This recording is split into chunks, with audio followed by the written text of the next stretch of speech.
Welcome. It is Friday, February 4th, and this is Lunch with Lincoln.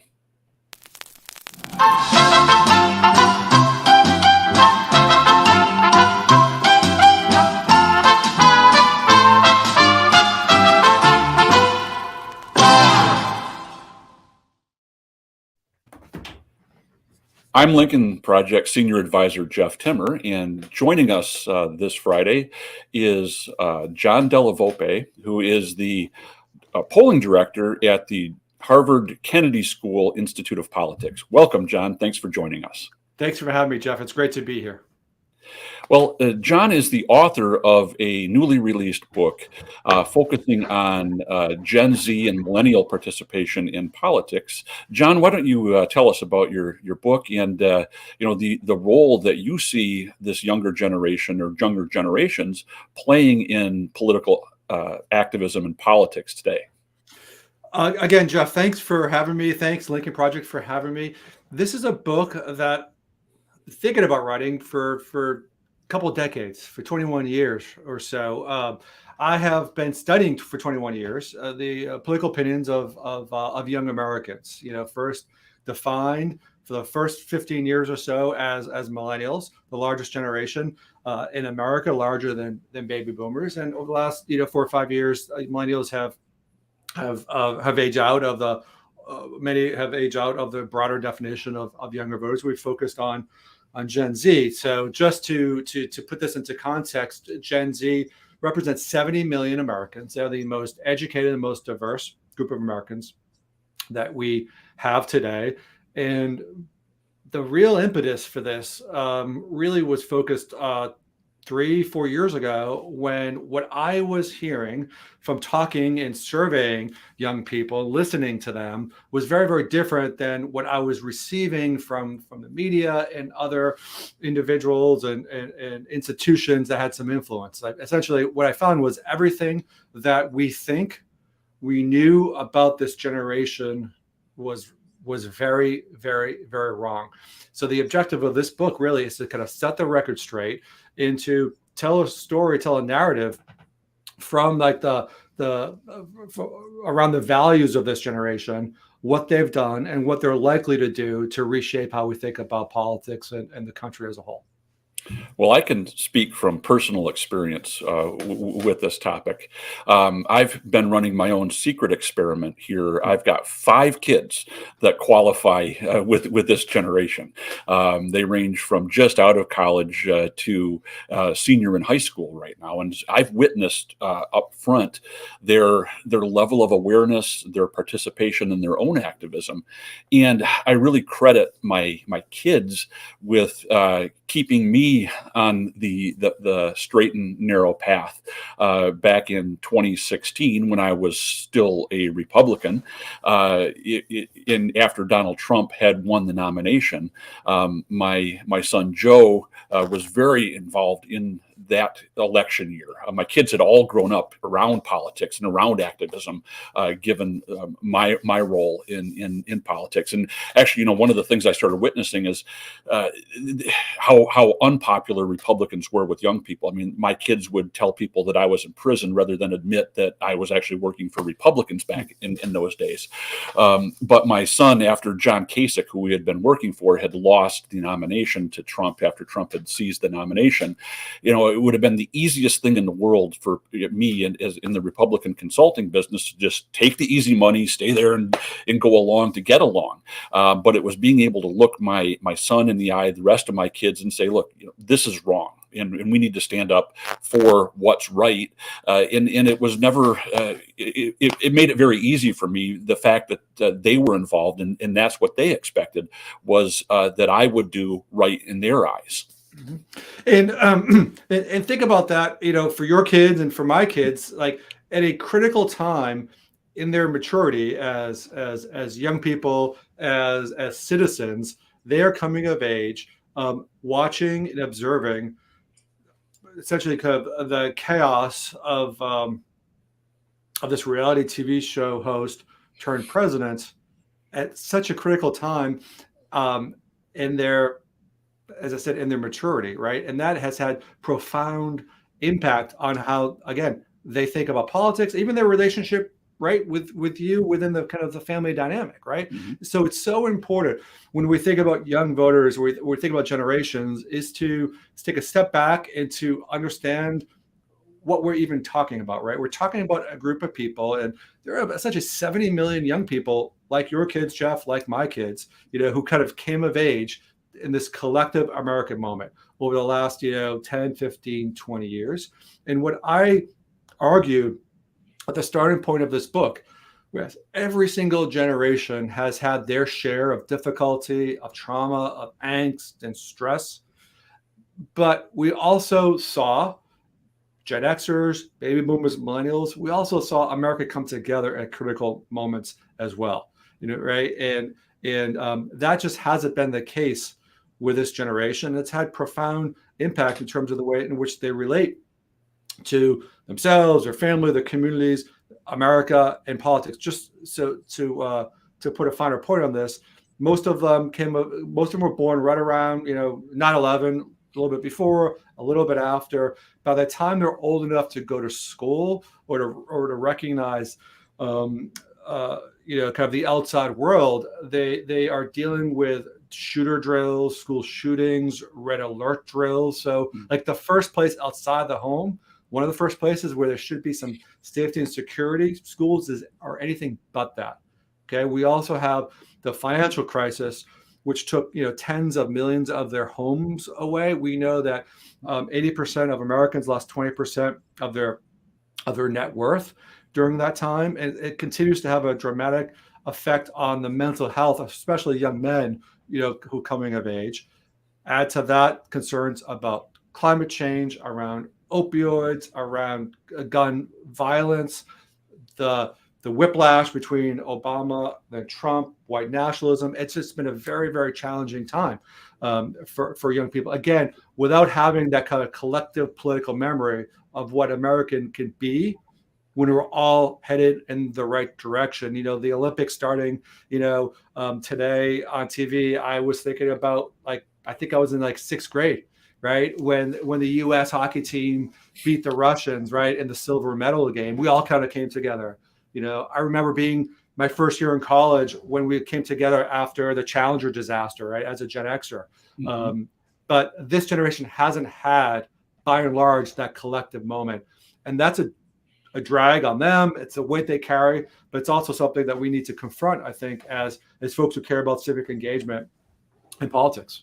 Sure. And one of the things that you address in the book is the confidence and the kind of the assertiveness with which this younger generation has engaged in politics. And I wonder how much of that can be attributed to the advent of social media alongside their growing up. The fact that they can have a voice from a young age. They engage with not just their peers, but they engage with people in a wide range of ages on a wide range of issues.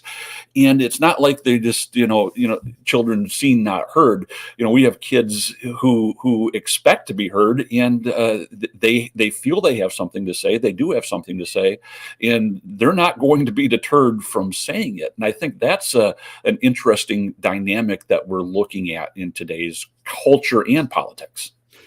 Yes, 100% right. I think there is, part of the positive element of social media is certainly kind of the access to information that exists, both positive, but correct and truthful, as well as disinformation, misinformation. That's another subject. But it does train, I suppose, younger people to make an argument and to defend it.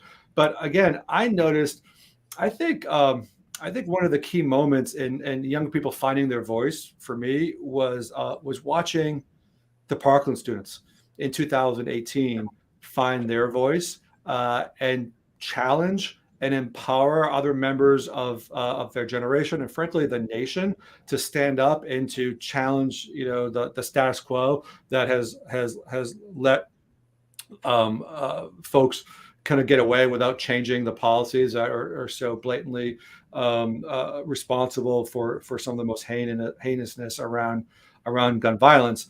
And Emma Gonzalez in particular calling BS, right, to corporations, to other institutions, to politicians, and using her voice. I heard that echoed and rippled throughout the country during a lot of my town meetings and qualitative research that summer. And what's, I think, important for us and our audience to understand, Jeff, is that they're using their voice not just at the ballot box in record numbers, but they're also using their voice in which other generations didn't whenever they see injustice. So it could be at the cafeteria, at the school lunch table, where I talk about a couple of these kinds of examples where younger people see injustice, see racism, and they're using their voice and they're calling it out, and they're trying to change things. It's something that's quite remarkable and something I don't think I was comfortable doing when I was their age. And I just think longer term, as these values are further kind of developed and these young high schoolers turn into college, or either business leaders who don't go to college, but whatever they end up doing, they'll be using these values and things and kind of shaping the country ultimately. And I think it's going to be a more fair, more just, more equal place. Well, one of the things that has been kind of taken as taken for granted in election politics is that in off-year elections and non-presidential years, participation among many groups, especially among younger voters, falls off. And if that's the case, that gives an advantage to Republicans in this 2022 election.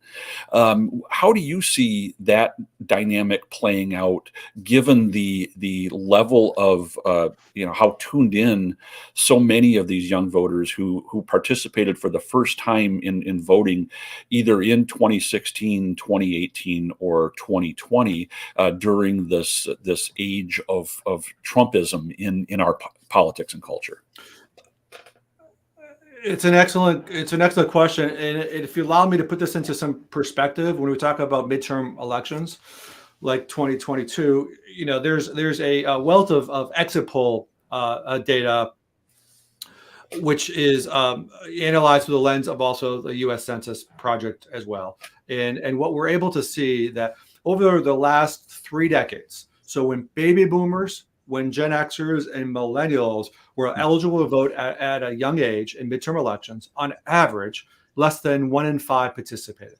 Okay, I think the average was 16 or 17% of young people representing those generations participated in midterm elections, in the 80s, 90s, the early 2000s, and the mid 2000s, in the 2010s. Okay, in the 2014 cycle, the number was similar to that. It was about 16, I think, percent. Okay, Gen Z comes of age. Donald Trump assumes the White House. Very, very quickly, we can see the tangible difference that politics can make. It changes the attitude of young Americans. Parkland empowers them. They start to organize, not just in Florida, but in dozens and dozens and dozens of communities, both suburban and urban, around the country. AOC wins a primary, right? And then ultimately in 2018, we saw the largest turnout in the history of midterm elections. And we had twice as many participate in that election than the previous election or that average. I don't think it's nearly enough. It was 35%. I would have been happy. I would have been, seeing steady progress. I would have been happy with something in the 20s, right? But I'm not. It's not sufficient now for that to happen. But those votes, that 35% who turned out, nearly 7 out of 10 of them voted Democrat. Okay, it had the most profound impact of any other group in terms of their swing between 14 and 18. It added 2.5 points to the overall Democratic margin on a national basis, which essentially elected 10 seats, flipped from red to blue. It had a profound election, and it turned what I said turned a good night into a really good or even great night, I think, for the new speaker, Nancy Pelosi. So that's where they are in an off-year election. In the 2020 election, and I did take a leave from my work at Harvard to poll and advise on the Biden campaign, and we were very, very kind of proud of younger people, where again they broke all modern records, where we had for the first time over 50%, nearly the average of all Americans, still lower, but nearly the average of all Americans, over 53% participated. That's more young people participating in 2020 than 2008 when Barack Obama ran for the first time, or in 2012 when he ran for re-election. And again, overwhelmingly, they supported Joe Biden over Donald Trump at margins unlike anything we'd seen since 2008 in terms of the partisanship. So they've had incredible impact. I'm not sure we have a Democratic House. I'm not sure we have a Democratic. I know we don't have a Democratic Senate. And I know we don't have a Democratic president, if not for younger Americans right now. Yeah. I mean, I think that a lot of the forecasters, prognosticators who look at elections and what could happen, they're relying so much on the historical pattern of the party in power in the White House is going to take it on the chin in the midterm election. And there's so many reasons why I think that conventional wisdom needs to be kind of set aside, at least until we get much, much closer to the election. There's so many external factors that could happen, with the economy, with COVID, with international relations, with Roe versus Wade in the Supreme Court. And one of the things I don't think that they're paying enough attention to is the level of potential participation from these young voters.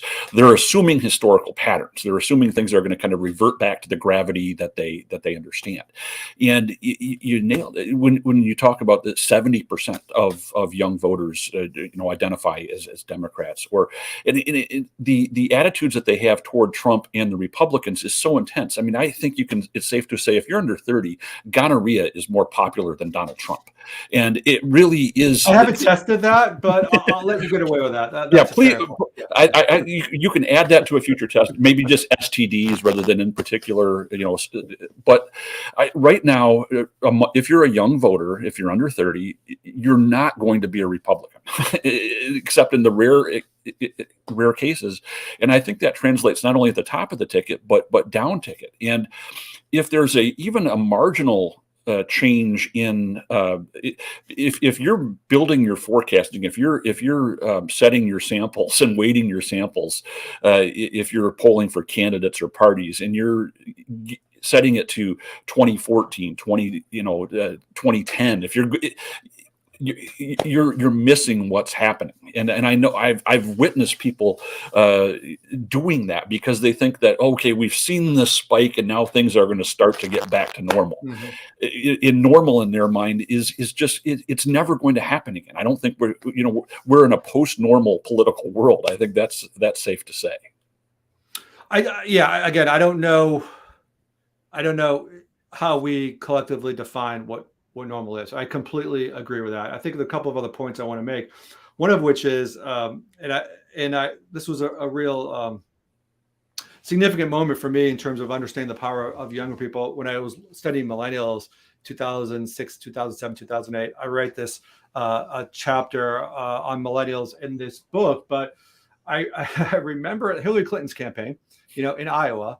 Jefferson Jackson Day dinner, right? So there were thousands and thousands of people, and and Barack Obama made a very significant and well-received speech there. And afterwards, there was a press gaggle, and the Hillary Clinton advisors were asked how they thought the night went, and I think the quote went something like this: "It was a great night. Our side of the arena looked like Iowa. His side of the arena looked like Facebook."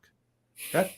And a few weeks later, that side of the arena looked like Facebook, supported Barack Obama 55%, to John Edwards 14%, to Hillary Clinton 10%. Okay. So Hillary Clinton won everybody over the age of 30, but that significant margin of younger people supporting Obama who were essentially kind of ignored and disrespected. You could, not just by that comment, but by the previous several months, because it hadn't happened before, right? In recent history, no one was reading the attitudinal shift and seeing what was happening on the ground. They just thought that younger people were not going to participate, right? If not for those quote few thousand Facebook people in Iowa, Hillary Clinton wins New Hampshire anyway, and probably becomes a 2-term president, if not for those young people, right? So that's what happens when you believe the collective wisdom of pundits rather than actually listening to what young people are telling us and what's happening on the ground. The other thing is, and back in those days, Jeff, there were just a relatively small number of younger people, with different views in the political electorate. Today, we're talking about 40%. Okay, in 2024, it was nearly 40% in 20. Now you have 40% of the overall electorate are going to be millennials or Gen Z or Zoomers. We know that there are differences, but they do have this kind of shared ideology and belief and kind of connection to one party versus the other. So this is an existential threat to Republicans who don't take the demographics and the ideology of two generations now seriously. Every single day in America, an older voter passes on, and he or she is replaced by a younger, more active, more progressive voter. So we can do the math, and I do that in the last chapter of the book to kind of project what's going to happen to the country and to the Republican Party if they don't begin to change their policies, distance themselves from the kind of authoritarianism that is Donald Trump's MAGA movement now, and begin to engage seriously on issues that young people care about, on climate, on education, on racial justice, et cetera, et cetera.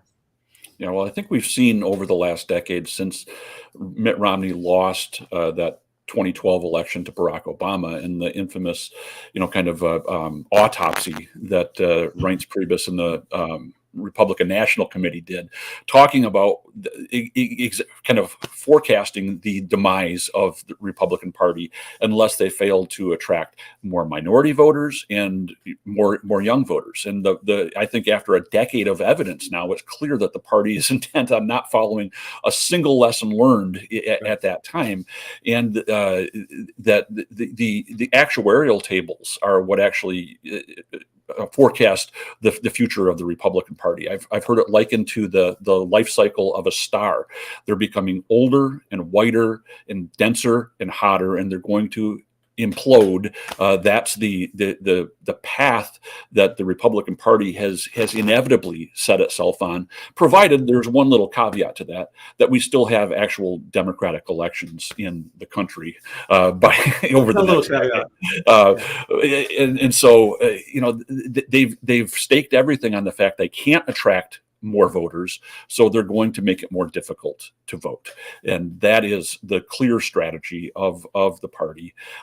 It's interesting as they make it more difficult for minority voters to participate. It hasn't been talked about as much that by putting obstacles in the way of mail-in voting, absentee voting, they're also impeding, in some cases, these Generation Z voters, these younger voters who are away at college, who are, they're mobile. They might not be ready to go stand in line. They've in 2018 and in 2012 or 2020, we've seen this massive mail participation, and I'm sure that translates probably even more as you get younger. There's a greater participation in availing themselves of the ease and voting absentee, voting by mail, and so as these impediments are being put up in states around the country, it's the focus. The discussion has centered around how it impedes voters of color, not how it impedes younger voters. But I think that's has potential to be seriously impact younger voters' participation in many states. Of course, in Georgia, as a prime example, a lot of voters of color are also younger voters, right? So it's not fair for me just to say it's only younger voters who are responsible for these things. Obviously, there are a lot of other kind of factors at play around this. But yes, even I'm in Boston, and just 45 minutes north, what New Hampshire is doing with college students in terms of adding barriers to their participation is something that needs to be seriously addressed. Listen, I said, for the last 20 years, and this is changing because the demographics are changing and the electorate is changing, that for Republicans to win on a national basis, he or she didn't need to win the youth vote. They just needed to lose it less badly, okay, than they had in the past. So, for example, George W. Bush in 2004, he won 45% of the youth vote, right? John McCain, he was up against Barack Obama. He only won about a third. Obama won 66%, right? But that pretty soon is going to be ending. Whereas for Republican to win an electoral college victory, because you have the youth vote in all 50 states, right? It's not like an ethnic vote or even a labor vote, like in Michigan, right? The union vote is such an important, voting interest and voting group, right? Or in Nevada, you have the importance of unions, but you also have Hispanics. Okay, you've got younger people in every single state. So at some point, the Republican Party, if they're going to exist and be relevant, they need to connect and make some sort of efforts to communicate and to persuade, rather than just to continue to build barriers. What's interesting about what voting, which is what we've learned over the last couple of decades, is there are two kinds of barriers. Okay, you've got the physical, the mechanical barriers, literally the ones that are happening, in New Hampshire and Georgia and Texas and other places. But you also have the attitudinal barrier, which is, does my vote matter? Is there a difference between the parties? Does it really matter who controls Congress, the White House?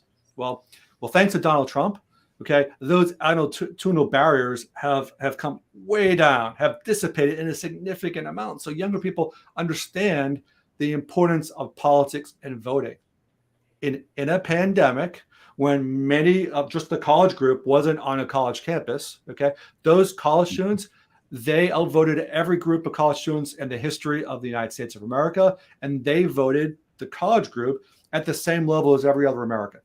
Okay, again, I don't think it's sufficient. I think they need to vote more than that. Okay, but the point is that it's the combination of the physical as well as the attitudinal barriers that need to be addressed. And thankfully, Donald Trump and the current version of the Republican Party had made it much easier, okay, to lower the barrier around attitudes, because they can see the difference that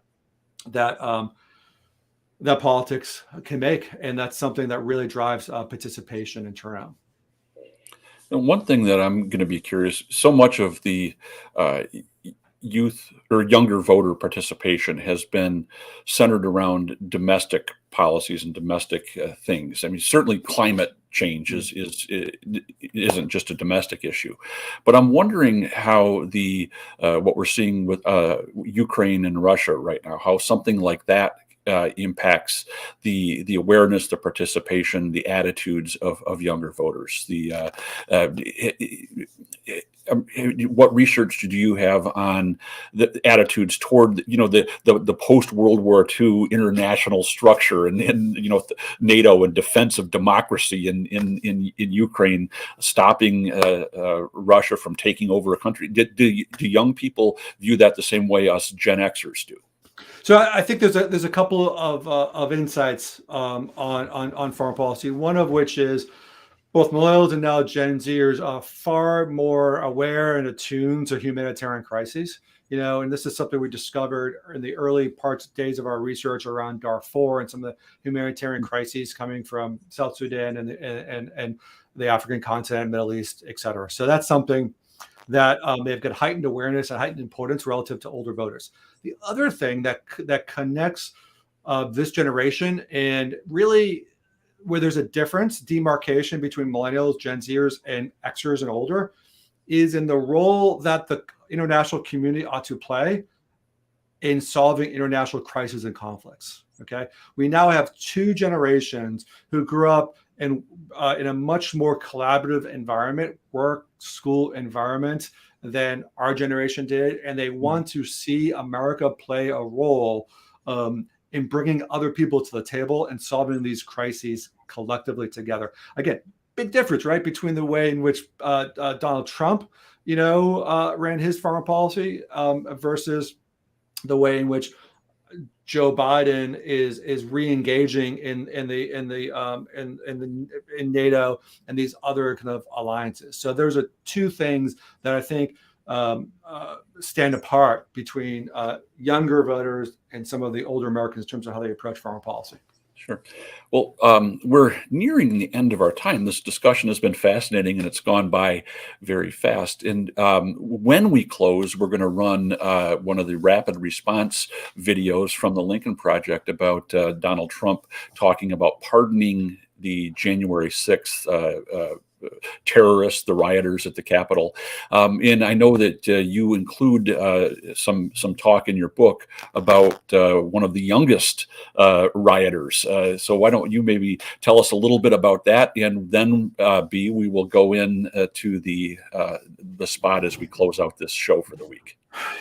Yeah, thank you. I mean, as optimistic as I am about the values and the connection that this generation has to the community, wants to make America a better place, we always have to be concerned about backlash, right? And you have a not insignificant number of folks who are just open to propaganda, misinformation, disinformation, whether it's in the alt-right, white supremacy, white nationally. But I focus this chapter on the backlash with a profile of a couple of young people, one of which is the youngest insurrectionist from January 6th, whose parents took him from their mansion outside of Atlanta with like a billy club or some weapon, drove him up to Washington, D.C., where he photographed and videotaped everything, which is being used obviously as evidence of his crimes. And the judge had very little mercy on him early in terms of saying that his name is Bruno Kua from Georgia, who was one of the most dangerous of all insurrectionists, and suggested that he should not be allowed to remain with his parents because his parents were unfit guardians. It just shows, right, the degree to which I think this brand of Trumpism is just damaging people, and families, as well as our democracy. So, yeah, there's a lot more to learn about this relatively small but still growing slice, I think, of America right now. Well, John, thanks. One more time, the title of your book is Fight: How Gen Z is Channeling Their Fear and Passion to Save America. Jeff, it's available everywhere. So please, folks watching, read this book. It's very important. This has been a great discussion. John, thank you so much. Thanks. What they've done to these, and in many cases, patriots, they're soldiers, they're policemen.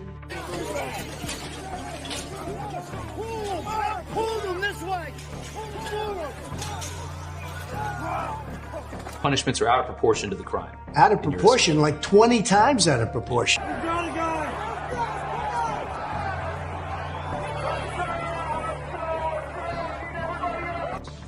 And some of these people are not guilty. Many of these people are not guilty.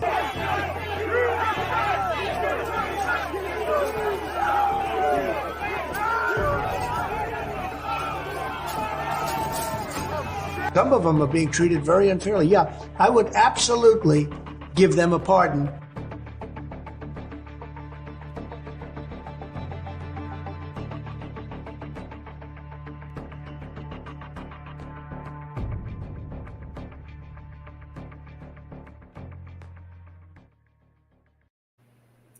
Well, thanks for joining us this week on Lunch with Lincoln. Tune in Monday for the next Lunch with Lincoln show.